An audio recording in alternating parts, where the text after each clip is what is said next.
प्रिय विद्यार्थियों, आज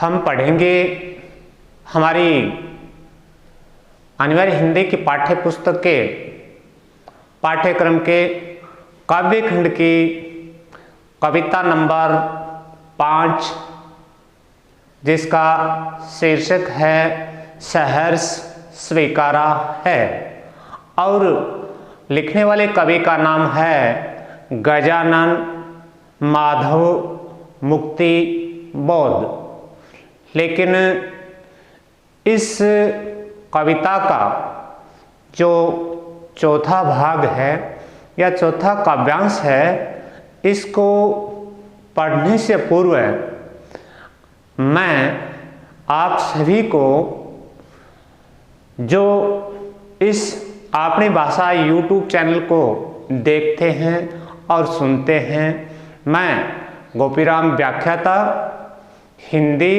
राजकीय उच्च माध्यमिक विद्यालय चूरू से आप सभी का दीपावली के पावन पर्व पर हार्दिक अभिनंदन और स्वागत करता हूं।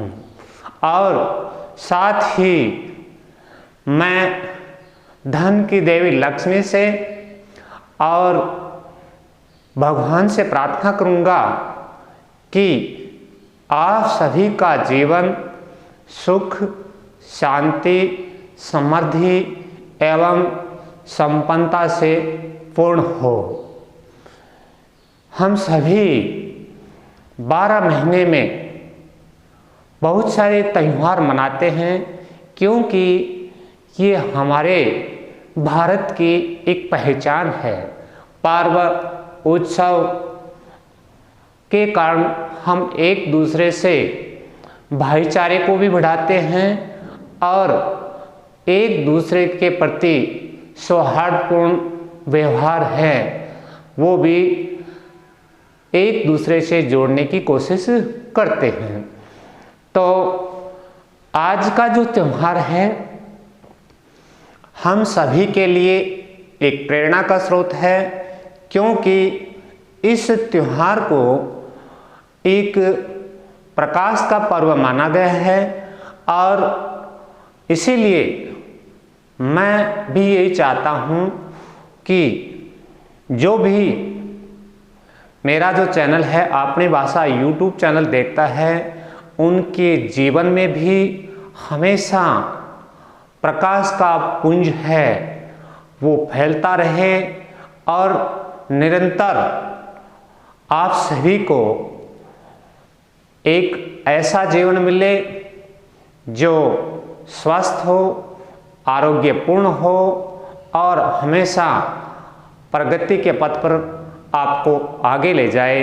इन्हीं शुभकामनाओं के साथ अब आते हैं आज का जो मुख्य विषय है या जो हम पढ़ने जा रहे हैं बच्चों, उस पर हम आगे बढ़ते हैं। और आज जो ये इस कविता का सहर्ष स्वीकारा का अंतिम छंद या काव्यांश है, इस काव्यांश की हम व्याख्या पढ़ेंगे और कोई कठिन शब्द है उसके बारे में भी जानेंगे। लेकिन इस काव्यांश का प्रसंग बच्चों आप क्या लिखेंगे? इसमें लिखेंगे इस काव्यांश में कवि ने अज्ञात प्रियतम को संबोधित करते हुए कहा है कि उसे ऐसी जगह जाने दो जहां वो आपके इस सने भरे वातावरण से आपका जो उजाला है उससे दूर रहकर भी वो अपना जीवन जीना सीख पाए। अब आते हैं हम हमारे मुख्य बिंदु पर, जो इस पद की हम व्याख्या करेंगे। तो चलते हैं श्याम पट की तरफ बच्चों, देखते हैं आज का जो अंतिम काव्यांश है। तो पहली पंक्ति है, सचमुच मुझे दंड दो कि हो जाऊं पाताली अंधेरी गुहाओं में, विवरों में, धुएं के बादलों में बिल्कुल मैं लापता। यहाँ बच्चों कवि ये कहते हैं कि अपने अज्ञात प्रियतम को संबोधन करते हुए कहते हैं कि हे प्रियतम, हे प्रिय, आप मुझे ऐसा दंड दो या मुझे सजा दो। किसकी सजा? इस चीज़ की। उस सजा से पहले कवि ये कहता है कि मैं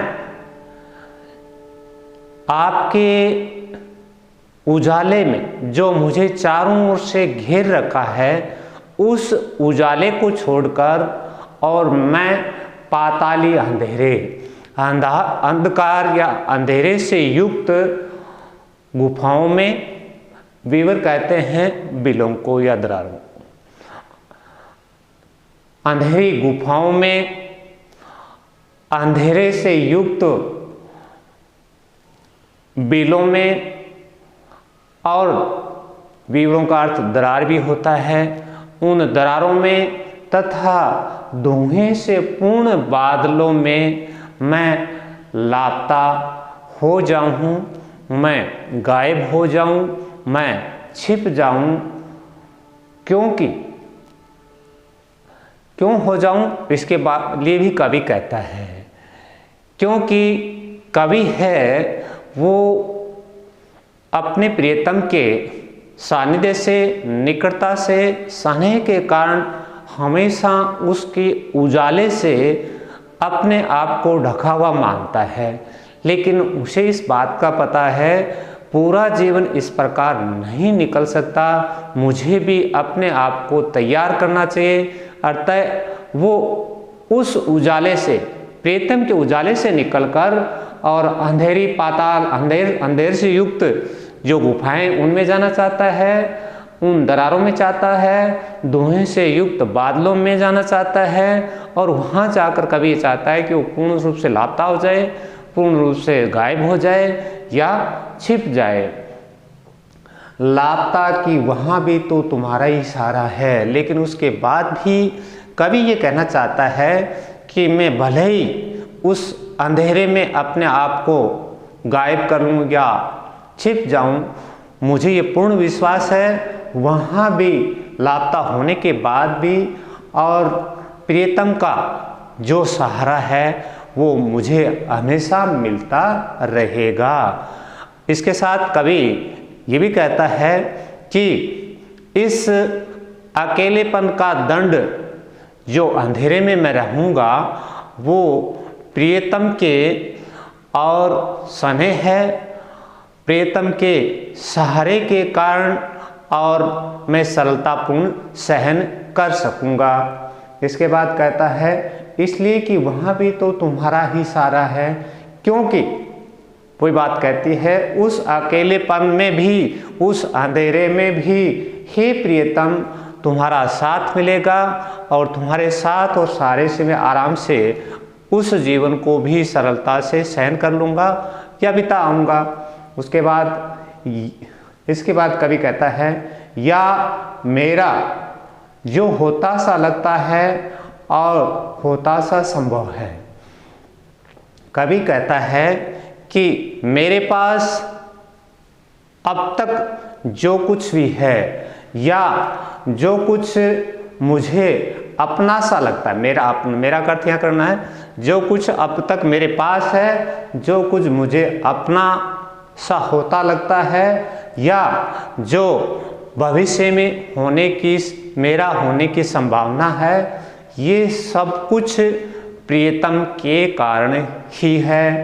फिर आगे सभी वह तुम्हारे ही कारण के कार्यों को घेरा है। इसके बाद कवि कहता है कहते हैं कि मैंने जीवन में जो कार्य किए हैं और जो कार्य मैं करता हूँ या जो कार्य मैं आगे करूँगा, आप ऐसा भी कह सकते हैं बच्चों कि कवि कहता है कि जीवन में अब तक मैंने जो कार्य किए हैं, जिन कार्यों के लिए मैं जाना जाता हूँ और जिन कार्यों का भार मुझ पर है या जिन कार्यों की एक बड़ी संपत्ति मेरे पास है, वो प्रियतम की प्रेरणा है। वो प्रियतम उस अज्ञात प्रियतम का ही एक स्रोत है, माध्यम है, या उसकी प्रेरणा से मैं ये सब कुछ कर पाया हूँ। इसके बाद कवि क्या कहता है, अब तक जो जिंदगी में जो कुछ था, जो कुछ है, सहर्ष स्वीकारा। अब कवि ने उस शीर्षक पे, कविता का जो शीर्षक, उस पे आते हैं।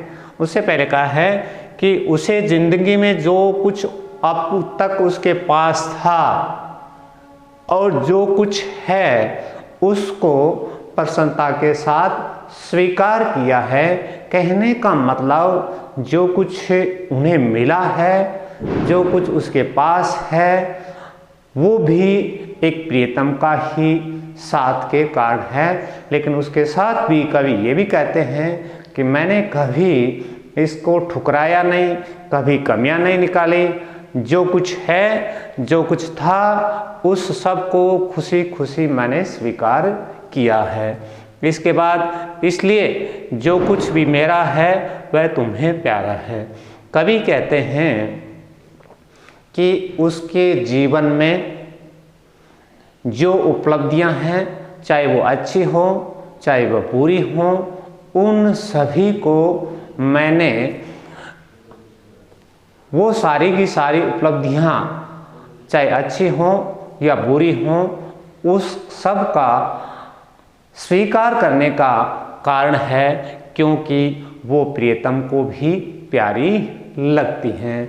तो इस प्रकार देखिए बच्चों, ये सहर्ष स्वीकारा कविता जो अनिवार्य हिंदी के काव्य खंड की 5वीं कविता है, इस कविता का ये अंतिम छंद था जिसकी हमने व्याख्या भी पढ़ ली और उसके प्रसंग के बारे में मैंने शुरू में बताया था। आज जो काव्यांश हमने पढ़ा है, जिसका अर्थ या व्याख्या हमने की है, उसके कुछ बिंदु हैं। शिल्प सौंदर्य, पहले बिंदु वही सहज, सरल एवं भावानुकूल है। छंद है वो मुक्त है क्योंकि मात्राएं और वर्णों की संख्या अनिश्चित है। तत्सम, तद्भव एवं देश शब्दों का सुंदर प्रयोग हुआ है। इसके अलावा इसमें ये 2 बातें और निकली हैं। प्रेम भाव की मार्मिक व्यंजना, मार्मिक माने मन को छूने वाली अभिव्यक्ति भी इसमें प्रकट हुई है। साथ ही इस काव्यांश की जो शैली है वो संबोधन है। संबोधन का मतलब किसी को पुकार के, किसी को संबोधित करके कहा जाता है वो। इसके अलावा आपको बार बार पढ़ाने के बाद ये बताने की आवश्यकता नहीं है कि आप अलंकारों में समझ नहीं पाए। वैसे मैंने थोड़ा सा लगा भी रहा, देखो तुम्हारा ही सहारा है। इसके अलावा यहाँ आपके वर्णों की आवृत्ति है, इसलिए इसमें क्या हो गया, अनुप्रास अलंकार। इसके अलावा और भी आप अनुप्रास जो कुछ था, जो कुछ उसमें वर्णों की, शब्दों की आवृत्ति ले, ये हो गया पुनरुक्ति प्रकाश। सहर्ष स्वीकारा, सहर्ष वर्ण की आवृत्ति है तो अनुप्रास हो गया। तो अनुप्रास तो आपको हर काव्यांश में मिलेगा बच्चों। इसके अलावा पुनरुक्ति का भी आपका अभ्यास है, रूपक भी आप अच्छी तरह से जानते हैं, उपमा अलंकार को भी आप जहाँ सास ही ऐसा लगा हो वहाँ पहचान सकते हैं। तो आज का ये काव्यांश पूर्ण होता है। इसके साथ ही ये जो काव्य खंड की 5वीं कविता है सहर्ष स्वीकारा, वो कविता भी पूर्ण होती है। व्याख्या पढ़ने के बाद, समझने के बाद आपको इस कविता के प्रश्नोत्तर भी करने हैं। आपने इस काव्यांश को आज इस दिवाली के पावन पर्व पर व्यस्त समय में भी ध्यान से देखा, सुना और समझा, और अब मैं आशा करता हूँ आप याद भी करेंगे। आप सभी को पुनः एक बार फिर दीपावली के इस प्रकाश पूर्व उत्सव पर आप सभी का हार्दिक अभिनंदन और आप सभी को बहुत बहुत धन्यवाद।